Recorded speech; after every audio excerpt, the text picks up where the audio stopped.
Alhamdulillah, alhamdulillahilladzi lam yattakhidh walada wa lam yakul lahu syarikun fil mulki wa lam yakul lahu waliyyun minaz zulli wa kabbirhu takbira. Asyhadu an la ilaha illallah wahdahu la syarika lah wa asyhadu anna Muhammadan abduhu wa rasuluh.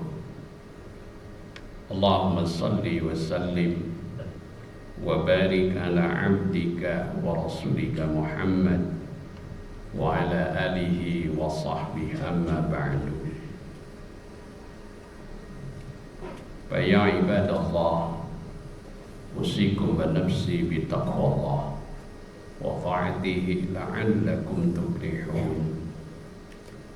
Faqala ta'ala fi kitabihil karim, a'udzu billahi minasy syaithanir rajim.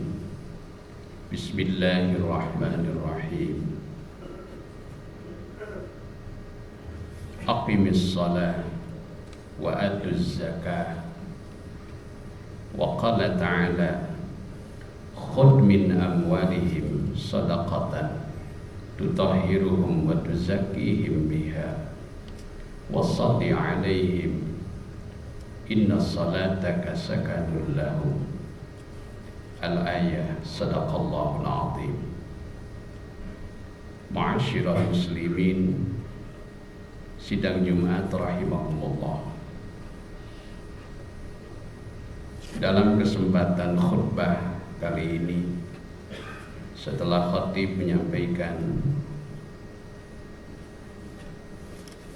memuji kehadiran Allah serta bersolawat dan salam kepada junjungan kita Nabi Muhammad sallallahu alaihi wasallam beserta keluarga dan para sahabatnya, izinkan pada kesempatan ini khatib menyampaikan wasiat bittaqwa dengan tema khutbah, yaitu tentang zakat.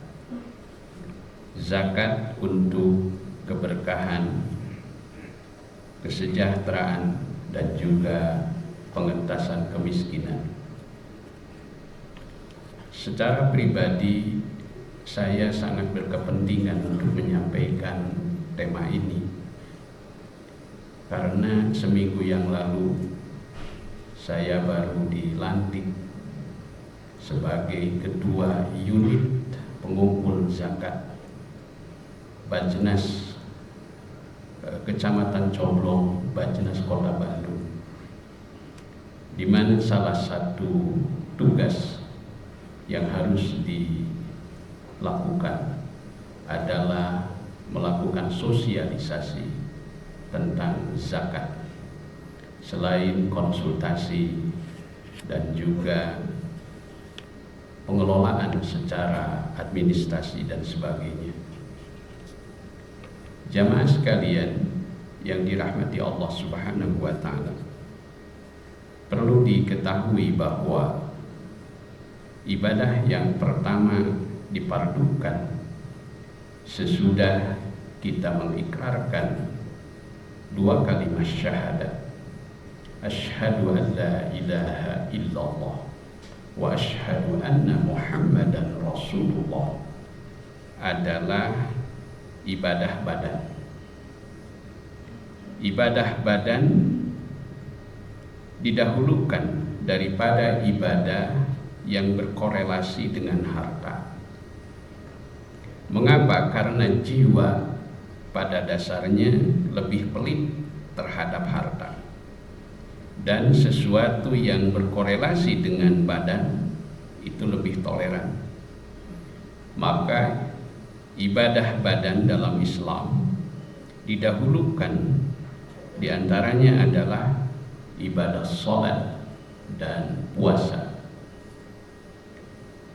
Jamaah sekalian, Allah mengedepankan ibadah sholat daripada puasa karena sholat lebih gampang dilaksanakan. Adapun inti dari ajaran sholat adalah kepatuhan, ketundukan, dan doa kepada Allah. Kepatuhan adalah ekspresi dari khasyah, rasa takut dan penuh dengan mengagungkan Allah. Sedangkan doa adalah ungkapan kecintaan kepada Allah Subhanahu wa ta'ala. Dalam sebuah hadis, Nabi sallallahu alaihi wasallam bersabda, "Idza qama ahadukum ila salatihi fa innama yunaji rabbah falyanzur bima yunajihi." Kata Nabi, jika salah seorang dari kalian berdiri untuk salat, sesungguhnya dia bermunajat kepada Tuhannya. Karena itu hendaknya dia memperhatikan apa yang dia munajatkan kepadanya. Diriwayatkan jemaah sekalian, setiap kali memasuki waktu sholat, muka Ali bin Abi Thalib radhiyallahu anhu terkadang menguning dan terkadang memerah. Ada orang yang bertanya tentang hal itu kepadanya. Lalu Sayyidina Ali menjawab, "Aku didatangi oleh amanah yang ditawarkan kepada langit, bumi, dan gunung. Mereka enggan dan takut menanggung beban amanah itu. Lalu aku memikul amanah itu.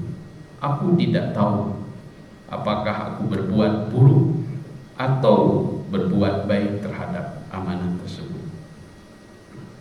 Jamaah sekalian yang dirahmati Allah Subhanahu wa ta'ala, jika rasa takut dan cinta telah terpadu di dalam sholat, rasa cemas dan harap tidak pernah putus, maka kebaikan makhluk akan abadi. Sesuai dengan kekuatan cinta dan takut, maka penunaian sholat bisa sempurna dan bisa ditunaikan secara apa adanya, mengikuti keadaan batas toleransinya. Diriwayatkan dalam sebuah hadis, Nabi sallallahu alaihi wasallam bersabda bahwa salat adalah takaran. Barang siapa yang berusaha menyempurnakan, maka ia akan disempurnakan. Dan barang siapa yang mencurangi salat, maka sungguh kalian telah mengetahui apa yang telah Allah firmankan di dalam surah Al-Mutaffifin, wailul lil mutaffifin. Kecelakaan, kerugian, kebinasaan bagi orang-orang yang curang. Dalam riwayat lain, Nabi sallallahu alaihi wasallam bersabda, barang siapa yang meremehkan salat, maka dia di sisi Allah lebih remeh. Sehubungan dengan hal ini, dalam kitab Adabud Dunya Waddin, Imam Al-Mawardi lalu menyantumkan sebuah syair, bersegeralah melaksanakan salat yang 5 waktu, karena berapa banyak orang yang mendapatkan waktu pagi tetapi tidak sampai pada waktu sore. Hadapilah hari yang baru dengan taubat yang bisa menghapus dosa lebaran yang kemarin. Hendaklah wajahmu terpejam terhadap keusangan, seperti perbuatan malam terhadap rupa matahari. Jemaah sekalian yang dirahmati Allah Subhanahu wa ta'ala, kemudian Allah Ta'ala mewajibkan puasa dan mendahulukan dari zakat. Sekali lagi, karena puasa berkorelasi dengan ibadah badan. Di antara makna terpenting yang terkandung di dalam ibadah puasa adalah anjuran untuk menyayangi, memberi makan, dan menutup rasa lapar orang fakir. Karena perihnya rasa lapar akan menumbuhkan rasa empati. Ada orang yang bertanya kepada Nabi Yusuf alaihissalam, kenapa engkau bisa lapar sedangkan engkau menguasai perbendaharaan bumi? Nabi Yusuf menjawab, sesungguhnya aku takut untuk kenyang, karena hal itu bisa membuat aku lupa terhadap orang yang lapar.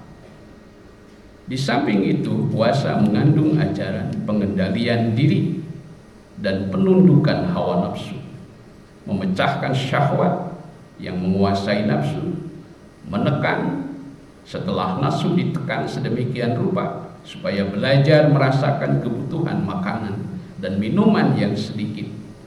Akhirnya, karena nafsu telah ditundukkan untuk bergantung kepada sesuatu yang sedikit, maka nafsu itu pun menjadi tunduk dan butuh kepadanya, bukan malah diumbar, apatah lagi diperturutkan. Oleh karena itu, maka dengan fakta dan realita yang demikian oleh manusia, Allah mengalahkan argumentasi orang-orang yang menjadikan Nabi Isa dan ibunya sebagai Tuhan selain Allah.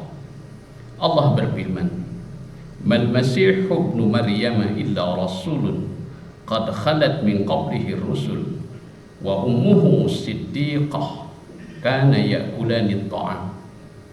Al-Masih putra Maryam hanyalah seorang rasul.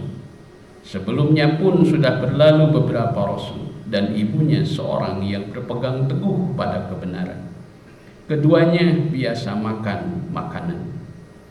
Melalui ayat ini Allah menjadikan kebutuhan mereka berdua kepada makanan sebagai kekurangan, sehingga mereka berdua dinyatakan tidak layak dijadikan Tuhan. Jamaah sekalian, kemudian Allah mewajibkan zakat dan mengedepankan dari ibadah haji, karena ibadah haji merupakan ibadah membelanjakan harta yang disertai dengan perjalanan berat, sehingga secara naluriah jiwa lebih siap menjawab perintah zakat daripada haji. Menunaikan zakat berarti bukti kasih sayang terhadap para fakir dan pertolongan terhadap golongan-golongan yang membutuhkan. Zakat juga selain bisa membantu mensejahterakan golongan yang membutuhkan, juga dapat mengurangi, bahkan dapat membangun, mengentaskan kemiskinan. Sehingga melalui ibadah zakat, baik secara langsung maupun tidak langsung, dapat mencegah terjadinya gejolak sosial dan kerawanan-kerawanan yang lainnya. Zakat juga dapat menambah kesucian dan keberkahan. Bagi para muzaki, juga dapat mendekatkan jarak antara para aghnia dan para mustahik, terutama dari kalangan fakir dan miskin. Bahkan melalui zakat juga dapat memberdayakan ekonomi, sosial, pendidikan, pemberdayaan sumber daya manusia dalam berbagai bidang kehidupan. Singkat kata, melalui ibadah zakat, infak dan sedekah dapat menjadi dorongan kuat kembalinya manusia kepada harapan-harapan masa depan yang lebih baik, atau paling tidak dapat meminimalisir kecemasan-kecemasan dan ketakutan-ketakutan. Akhirnya, izinkan khatib menyampaikan uraian. Dalam kitab Minhajul Muslim, Syekh Jabir Al-Jazair menjelaskan ada 5 macam hikmah diwajibkan ibadah zakat. Pertama, membersihkan jiwa manusia dari buruknya kekikiran, kebakhilan, dan ketamakan. Yang kedua, menolong para fakir dan menutupi kebutuhan orang-orang yang miskin, baik yang meminta-minta maupun yang tidak meminta. Ketiga, membangun kemaslahatan umum sebagai sarana kehidupan dan kebahagiaan masyarakat. Dan yang terakhir, membatasi pembengkakan kekayaan yang hanya dikuasai oleh para konglomerat, bisnismen, dan golongan pekerja. Tujuannya agar harta kekayaan tidak hanya dikuasai oleh golongan-golongan tertentu, apalagi dimonopoli oleh orang-orang kaya tertentu. Likai la yakuna dulatan bainal aghniya'i minkum. Karenanya maka di penghujung bulan suci Ramadan kita sangat dianjurkan untuk menyempurnakan ibadah kita dengan optimalisasi ibadah harta. Minimal kita menunaikan zakat fitrah. Semoga amal ibadah kita semuanya diterima oleh Allah Subhanahu wa taala. Semoga rangkaian ibadah yang kita lakukan kembali mengantarkan kita untuk menjadi manusia-manusia yang fitrah. Qad aflaha man tazakka wa zakara isma rabbih wa shalla. Barakallahu li wa lakum bil Qur'anil azim wa nafa'ani wa iyyakum bima fihi minal ayati wa dzikril hakim wa taqabbalallahu minna wa minkum tilawatahu innahu was-sami'ul alim wa qur rabbi birwarham wa anta khairur rahimin.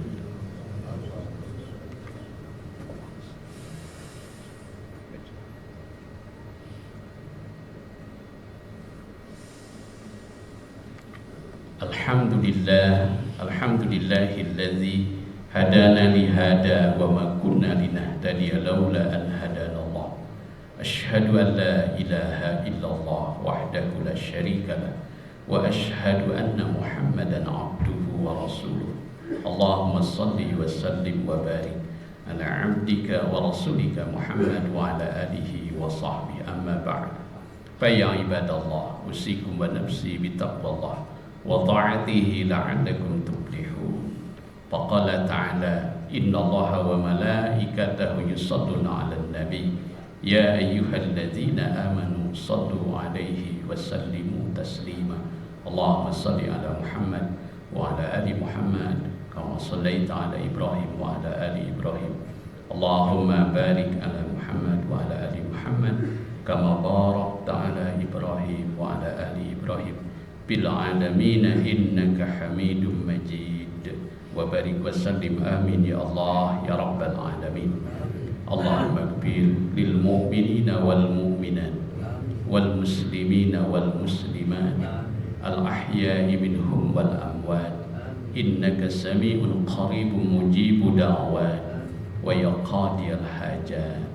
Allahumma aslih lana dinana alladhi huwa ismatu amrina wa aslih lana dunyana allati biha ma'ashuna wa aslih lana akhiratana allati biha ma'aduna. Allahumma ij'alil hayata ziyadatan lana fi kulli khair waj'alil mauta rahatan lana min kulli syarr.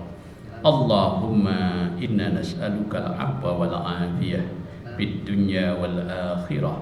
Allahumma inna nas'aluka al-'afwa wal 'afiyah fi dinina wa dunyana wa ahlina wa amwalina. Allahumma astur awratina wa amin rawatina. Allahumma ihfazna min bayni aydina wa min khalfina wa an yaminina wa an shimalina wa min fawqina wa na'udzu bi'azamatika an nughtala min tahtina. Rabbana zalamna anfusana wa illam taghfir lana wa tarhamna lanakunanna minal khasirin.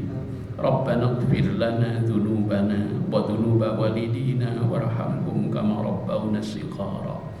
Rabbana ighfir lana dhunubana wa li ikhwanina alladhina sabaquna bil iman wa la taj'al fi qulubina ghillan lil ladzina amanu rabbana innaka ra'ufur rahim.